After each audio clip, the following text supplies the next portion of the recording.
In this exercise, I'm going to show you how to do digital art with Photoshop, a real basic lesson.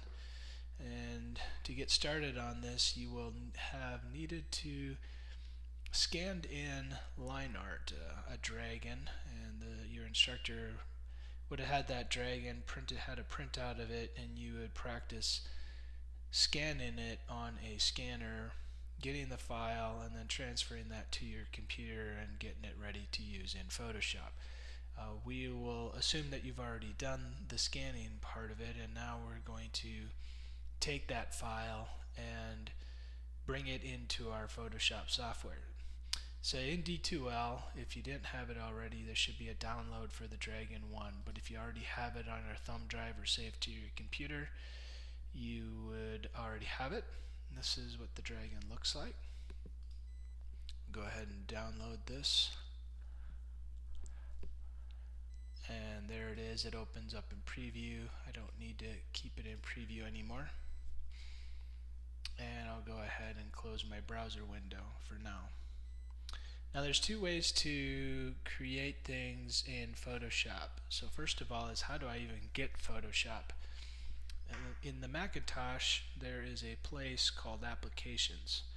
In my case, I have a dock set at the bottom, and one of the folders is called Applications. In the Applications folder, which you can scroll up and down, you should be able to find Adobe Photoshop. It's a folder that looks like this with PS on it. Now that's not the application itself. We have to click on that folder, and inside is the application. I could go ahead and click on this icon to open Photoshop.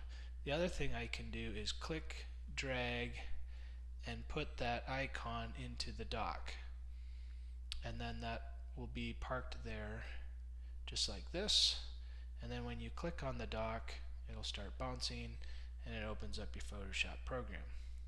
And depending on the speed of the computer, it might take a while for it to open.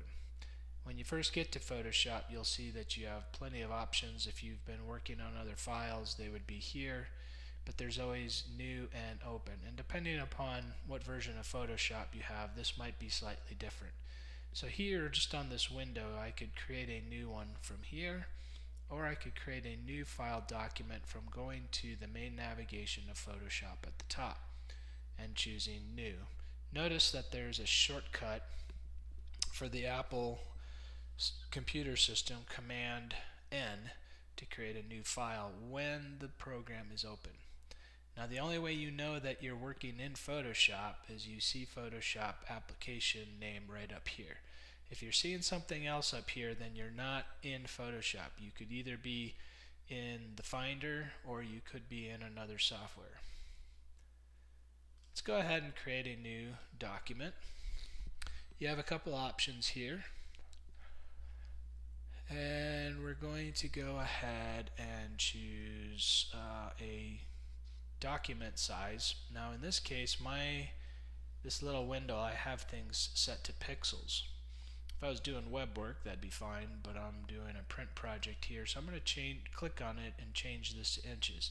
But you see that you have other options as well. I'm going to set mine to 8 inches and 10 inches height and a resolution of 150. And what is resolution? Pixels per inch. That's really how crisp or sharp the image is going to be when it's reproduced.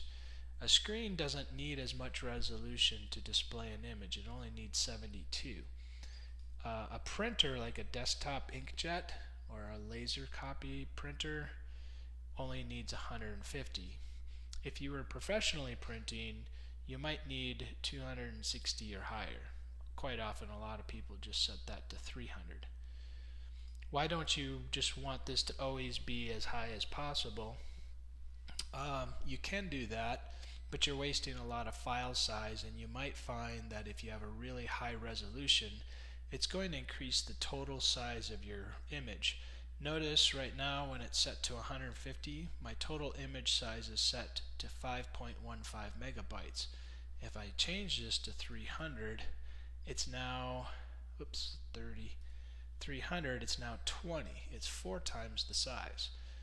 So it's going to take up more storage, and it's also going to possibly slow down your computer. So it's best to work at a resolution that you need, and not much more, but also not much less.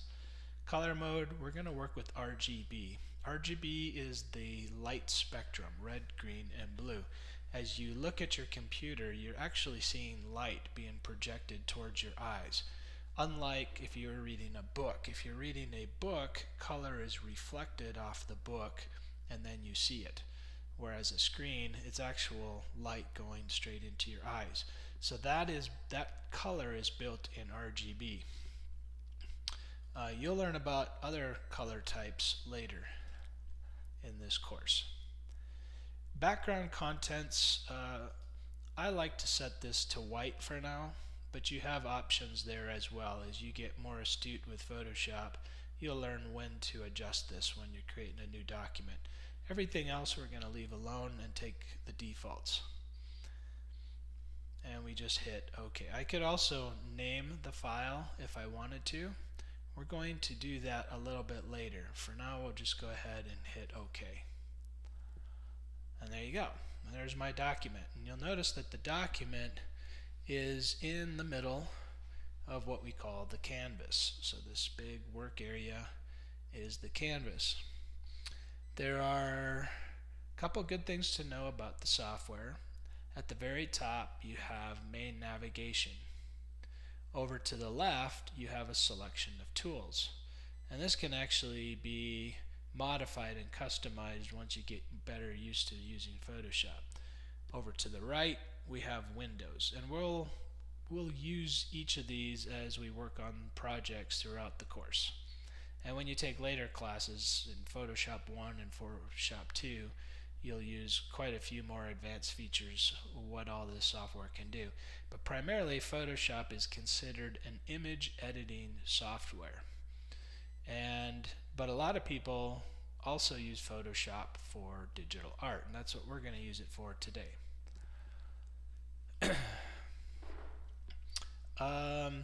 And actually, I think I messed up. Let's change this image size. I made the image size portrait. That's what it's called when it's up and down. I want to change this to landscape.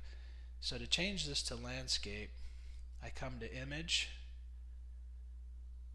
image rotation, and all I need to do is change it 90 degrees clockwise or 90 degrees counterclockwise. There. That's going to serve us better a little bit later. And this is what we call a landscape layout. If you got something asking you about Adobe libraries, we're going to ignore that for now, but that is a very handy feature when you're connected to your Adobe account. If you're not connected to your Adobe account, this may not be available or work properly. The next thing I need to do is go find my Dragon file. So let's go do that. Let's go File, Open. This is one way of doing this. And I can go to my downloads, and I should find Dragon 1 there. That's one way to open up in Photoshop. Another way to open is if you can get to your desktop and find your downloads.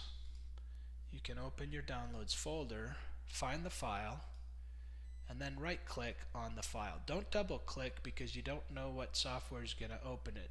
You can set the default to Photoshop, but you'd have to really know what you're doing in order to do that in your file management system. So let's just right click, and in the Macintosh operating system we get the option to open with, and then I have a selection of software I can choose, and there's Photoshop.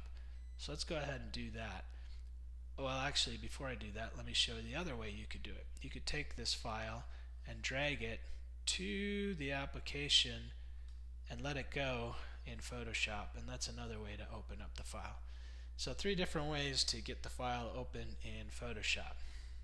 As soon as I have 2 files open now, which is the case, I have these tabs. Notice there's a tab here and there's a tab here.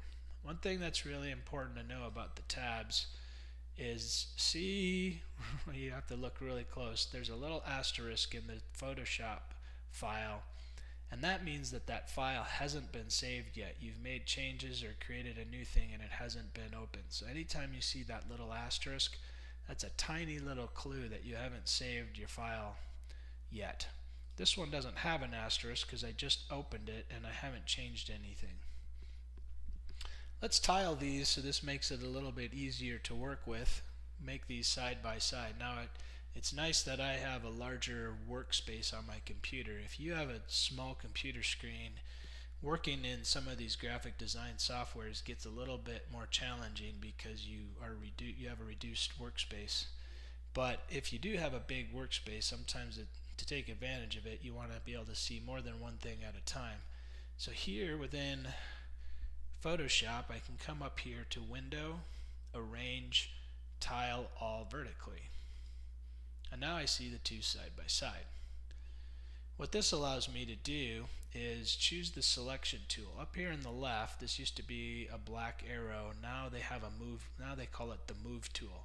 And the shortcut to get straight to it is the letter V. As long as you're not typing text on your documents, it gets you to the move file. So that's what I want. As my arrow is over the dragon, you'll see that I get a black arrow with the move icon next to it. That lets me know what my tool is. So now I can click on the Dragon 1. The way I know that Dragon 1 is open is the tab is a lighter color than the tab for the Photoshop file. It's kind of grayed out. And this one is bright white text. So that lets me know that I've selected that. To move back and forth, you can just click anywhere inside the canvas of each document to select that file. Okay, now with the Move tool selected, I'm going to click, drag, and hold. Make sure that you're holding, and I'll bring it over to the other one and let it go. Now notice that the resolution that I had here was too high for my dragon. So I'm actually going to delete this layer. Well, here I am in the Photoshop file. I dragged it in it and it's too big, it's too small. What I shouldn't do right now is try to make it bigger. There is a way to make it bigger, but if you do that, you're going to pixelate your product. So you don't want to do that. So over here in Photoshop, in the Windows area, you should see your layers. Most of you have this there by default. If there's ever a time there's a window you don't see over here to the right, you can add it by going to Window and clicking any of the possible windows. The one we want is layers. The fact that it's checked lets me know that I already have it in there. So here's the layers, and when I dragged the dragon into that area, it gave it an automatic name of layer 1. Let's go ahead and delete that layer. And it's nice that it confirms it. That's always a good idea because sometimes you get click happy and delete something you didn't mean to. Let's go back to our original Photoshop file. The 150 is too much resolution, so I'm going to need to change what's called the image size. This is a pretty common feature and tool that you use in Photoshop. So before we had it 150 resolution. Let's change that back down to screen resolution at 72. And we hit OK. Now you'll notice that the image is a lot smaller. If you want to zoom in and out, the easiest way to do it is Command plus or Command minus. Command plus zooms in, Command minus zooms out. There also is a magnification glass or a zoom tool. You click on that and you can just click on your canvas to zoom in, and then if you hold the Option key, it changes it to a minus and it zooms out. Also with the zoom tool, you can click and drag and it zooms it in appropriately. So it just takes a little getting used to on some of these tools until you get it to where you want it. The way you know what size you're at is up here in the tab, it shows you 100% size. So this tells you roughly I'm working at 100% size, but that's not really probably the case. If I held a piece of paper up to my screen, it's not the same size as what's on my screen, so don't be confused by that. Alright, so I've changed the image resolution. Let's now bring the dragon over. And we let it go. There it is, and I can adjust it. Notice I can still move the dragon around on the screen. But now I have a new issue. Now it's just a little bit too big. So I need to make it a little bit smaller to get it to fit to my project canvas. So there's a tool called Free Transform. If I go to Image and Adjustments, I think that was what it is. Oh, Edit, sorry. Go to Edit, Free Transform. You'll notice there's a shortcut, Command T, to do a free transform of that layer. And then you see these little handles. But before you start dragging it, hold the Shift key. By holding the Shift key, you keep it in proportion. The aspect ratio doesn't change. If I don't do that, notice that it can squish or squash. How's that for technical terms? Squish and squash. But the Shift key keeps it in proportion. So I want it just a little bit smaller. I can let go of that, and even while it's still in transform, if I click over here, I can move it around till I get it in a position that I like. So I'm going to pretty much just center this on the document. And when I find a place that I like, I still have the bounding box. All I have to do is hit return. Alright, so that wraps up where I am with the video. We're going to continue on the next video, but by now you should have been able to open up a Photoshop document and bring an image from another file into that Photoshop document. Next, we're going to learn how to save this document with a proper naming convention.